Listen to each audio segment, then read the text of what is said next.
of all, thank you all for being here. I'm a little overwhelmed.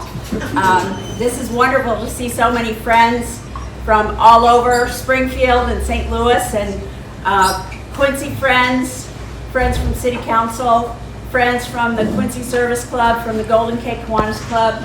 So thank you all for being here. It's wonderful to see you today. As I told most of you when I sent out a text, I am here to make an announcement. You know that I'm a native Quincyan.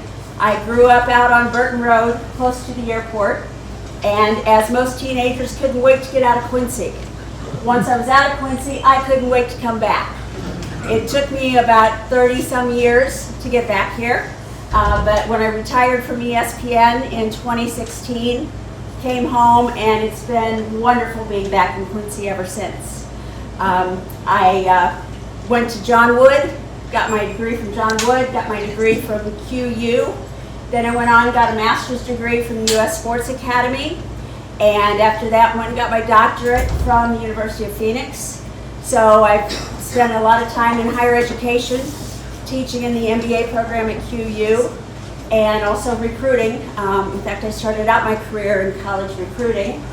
And then after that, I went into event management, did the 1996 Olympics, saw every minute of every competition, and what do you do after you do the Olympics? Well, I went to work for ESPN.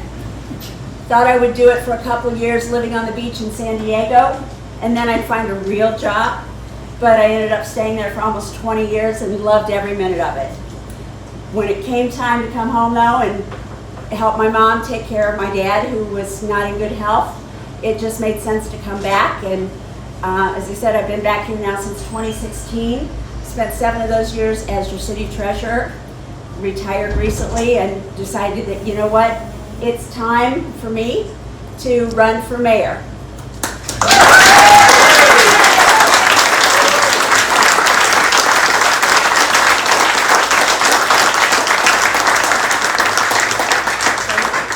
I am running as an independent candidate because I believe firmly in people over party. And it's the people of Quincy that matter the most.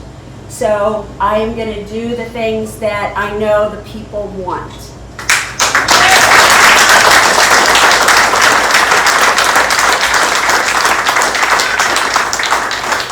In recent weeks, we seem to have spent a lot of money, or committed a lot of money, I guess I should say, for future development. And business development and economic development are necessary, but I'm going to start with taking care of what we have. Yes. That means our streets, our neighborhoods, our businesses, our As you know, when I was treasurer, I developed an investment program that generated investment revenue to the tune of $2.5 million last year. That's $2.5 million that we didn't have to raise through taxes.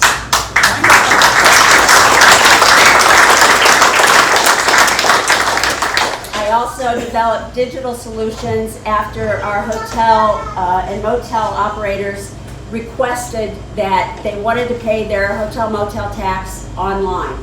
They didn't want to have to put it in the mail. They didn't want to have to come into City Hall to pay it. So we developed a digital solution for food and beverage tax and for hotel motel tax called LocalGov. We then later implemented the Invoice Cloud system, which makes it much more convenient to pay your water and utility bills online. So both of those programs are saving us time and effort, which means as we move forward, there's opportunities for job sharing and job combining that could save headcount. Then the other thing is that as treasurer, I filled the gaps. When I first got to City Hall, I found that there were a lot of things that just weren't getting done because there was no personnel to do them. So I expanded the role of the treasurer, took those on, filled the gaps, especially where grant reporting was concerned, so that we could not only get the grants but report on time and stay on budget. As your mayor, as I said, I'm going to take care of what we have. We know that we have streets that have potholes, and for whatever reason, they're just not getting filled. I have talked to a few of our central services people, and we have some ideas as a resident of Quincy, you need to know that your streets are going to be taken care of. And you need to know that it's going to be fixed in a timely manner and that it's going to be done right. Part of the challenge is that some of the culture within City Hall and city government, they need a leader they can trust. And when they trust the leader and they know the leader's going to hold them accountable, they're willing to work a lot harder. And I believe that we can do that.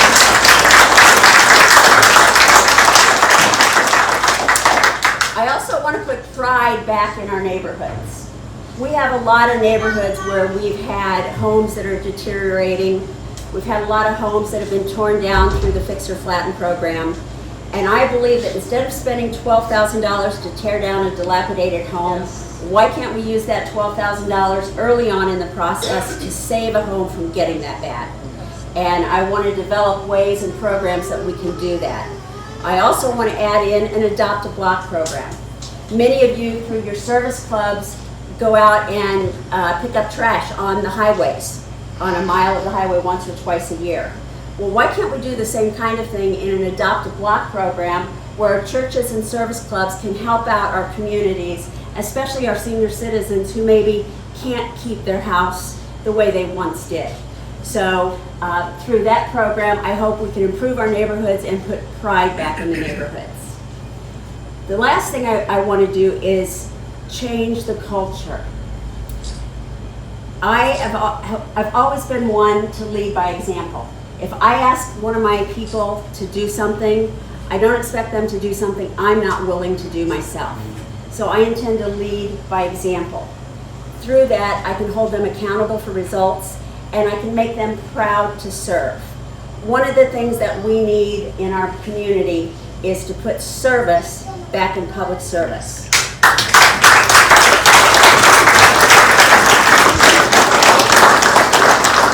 are very fortunate to have a wonderful public safety program. Our police, our fire, our 911, they take great care of us. But I've recently found out there are tools they don't have that they need. I intend to get them the tools they need so that they can do the job we expect them to do.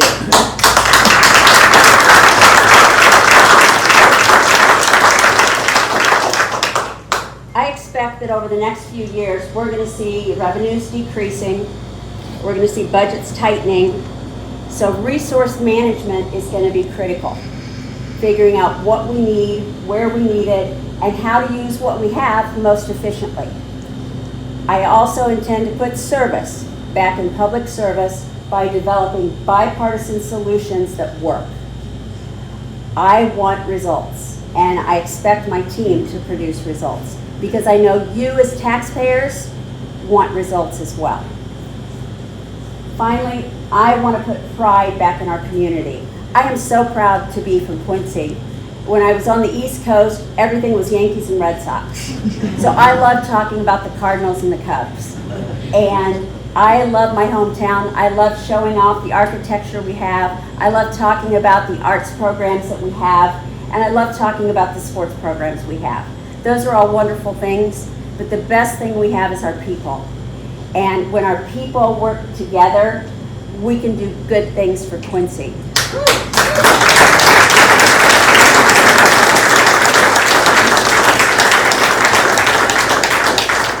I also believe if you're not part of the solution, then maybe you're part of the problem. Well, I intend to be part of the solution. So I want to ask all the kids that are here to come up front. I have a book. I want to read them about City Hall. And we're going to read just a short book. We know we've seen articles in the paper.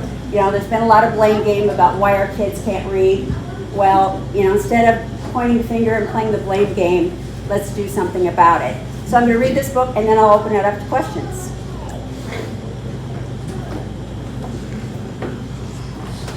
How are you guys today?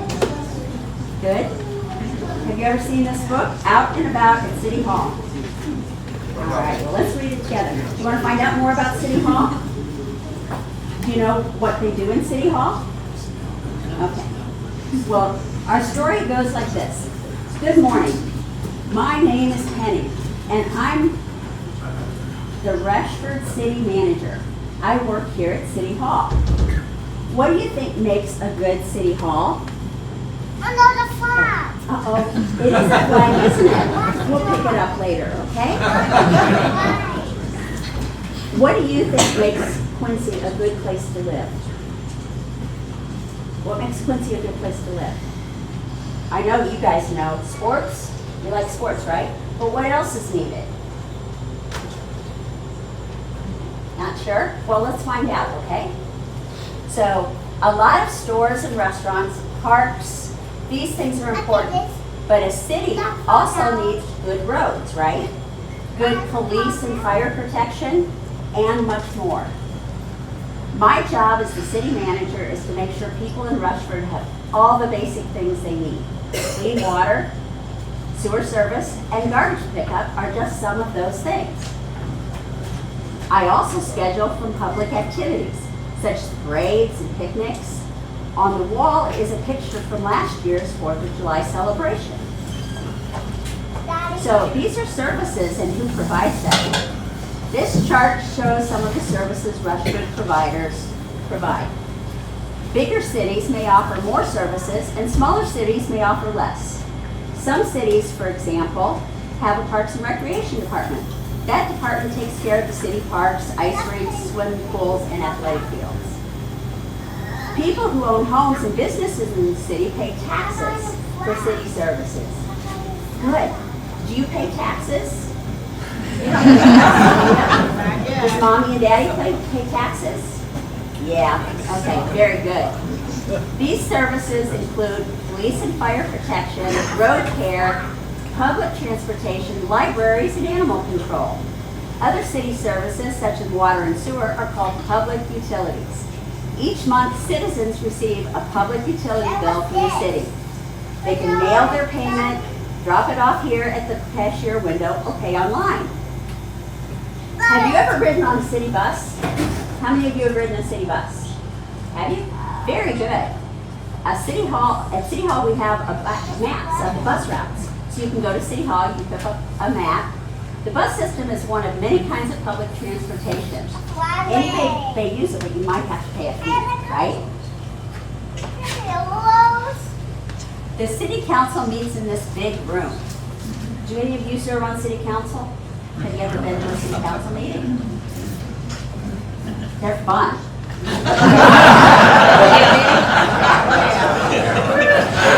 Adult citizens vote to elect council members. Each council member represents or speaks for a different part of the city and the citizens who live there.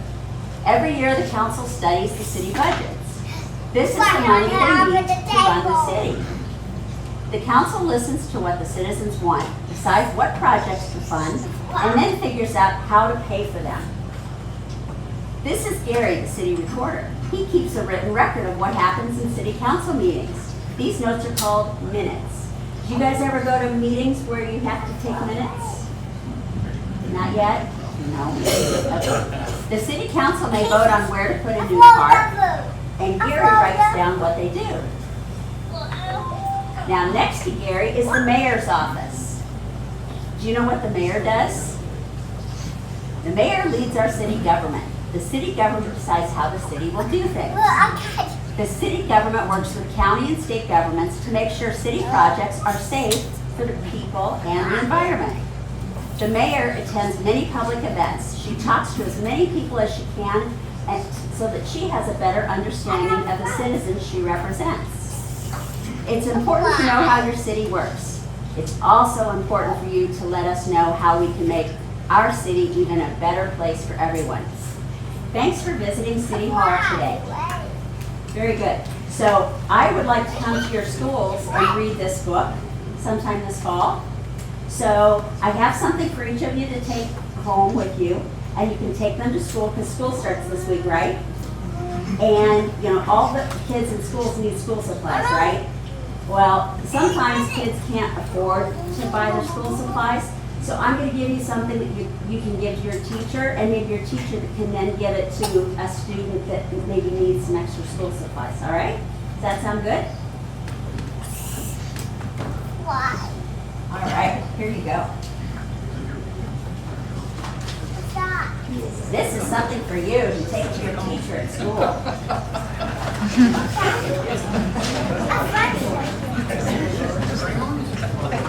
All right. Thank you guys for listening to the story today, and thank you for coming.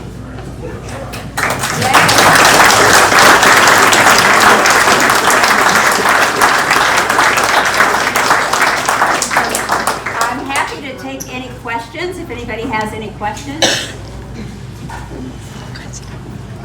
For a big group, this is a quiet group. Oh, yes. All right, great.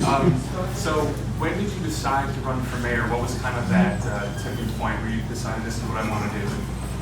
After watching the presidential debate in June, it was embarrassing. And I thought, out of the 200 plus million people we have in this country, is that really the best we have? And I was talking with some friends, and we talked about the fact that we need good leaders, we need strong leaders at every level of government. And there's a lot of good people that are just afraid to run or don't want to run because they don't want to get caught up in whether it's the drama or the politics or whatever. And somebody said, you know, you'd be good, why don't you run?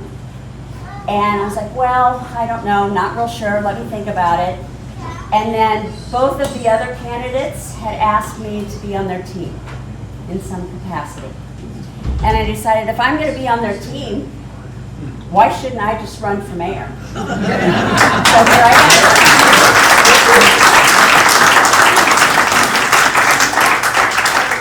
Yes. You had mentioned there were two areas like the police and the emergency services didn't have. Can you elaborate a little more on what those may be? I don't know all of the specific things they don't have, but I had a conversation last week with Chief Yates, and he was telling me about some things that would really make them more efficient. And as you know, salaries keep going up, pensions keep going up, and so budgets become so tight that they know they need to work more efficiently. And there are some digital tools out there that can help them. There are some different ways of putting their cars together that can help them. So I told him that if I'm elected mayor, we're going to work to make those things happen for him and his department. Yes, Judy? I know UTEP took interns in your office. Do you have any plan to expand interns into other offices? If we can get younger people involved in city government, I think that would be the goal. I love interns. In fact, I hired an intern in 1996 at the X Games, and when I hired him, I knew very well he would be my boss one day. Well, about 2 months before I left, he became my boss. And that, to me, was the biggest honor in the world.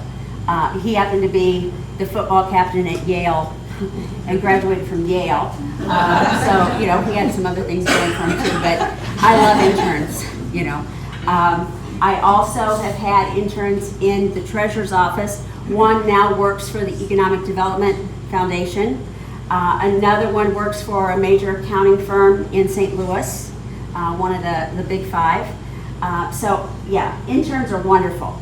I absolutely love them. And I do believe we need to get our young people involved in politics earlier. Politics can have a bad connotation to it, but people can make a big difference. And the culture of politics can be so positive because you can impact so many people and you can impact change for good. And so yes, I definitely hope to use more interns. I'd also love to mentor high school students and get high school students involved. Because I know there are students that would be great, and if we can keep our young people in Quincy, that helps too. Other questions? Debbie? Linda, you're retired, and now you're going to go back to work.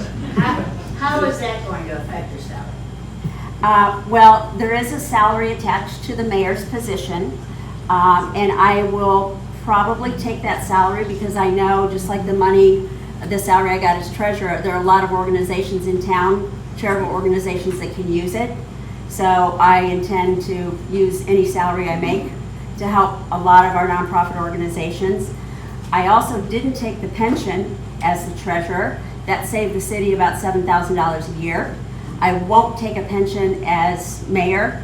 That saves the city about $12,000 to $15,000 a year. That's money that can be reallocated and used elsewhere. And I think that's a better use of the money. I have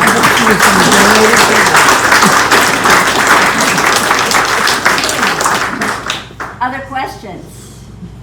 Can I make a comment? Yes, go ahead. Does everyone know Jim Mentesti?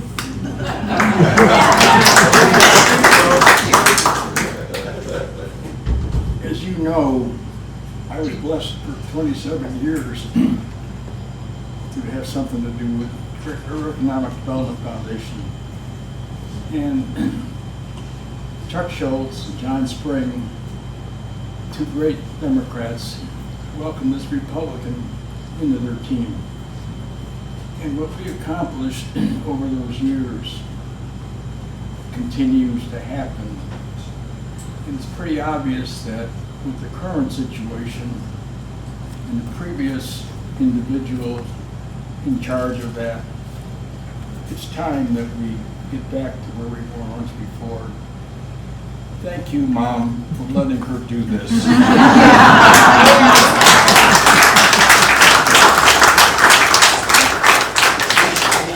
And your dad will be super proud, just like we are. Thank you. Thank you.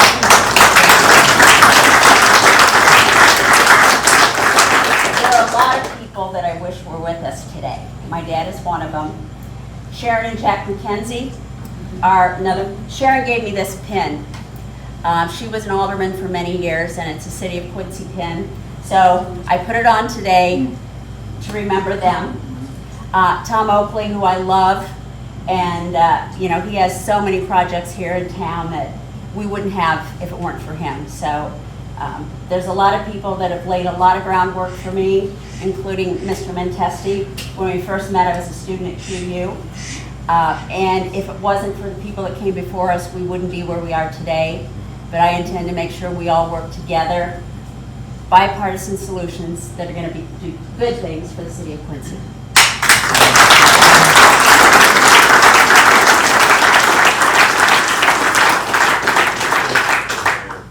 All right.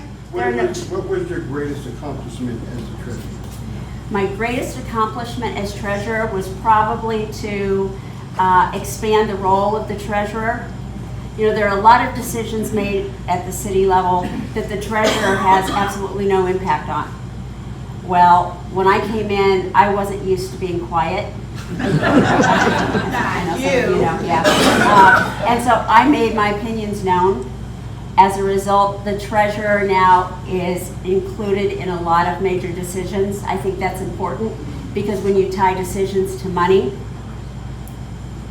things happen the way they should happen. I would say that's number one. I would say number two, working with the pension board, the Fire and Police Pension Board, and really getting them focused on investment income and having revenues from their investments that equal their expenses each year. Now the state has consolidated them, so it kind of took us out a little bit. But for the first 5 years when I was able to influence, that was important. And then of course just generating the interest income on our investments, managing cash flow. Because every dollar we could raise through investment income is a dollar we don't have to tax. And we all know our taxes are high enough. We don't need more tax. Thank you. All right, well, thank you all for coming. I do look forward to seeing you throughout the next few months.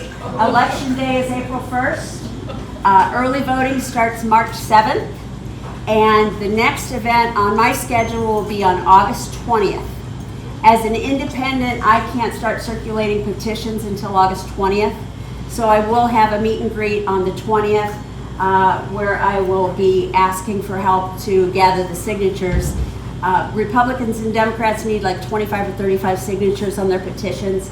I will need somewhere between 450 and 550. That's, Illinois election law. So I will need help. I can't do this alone.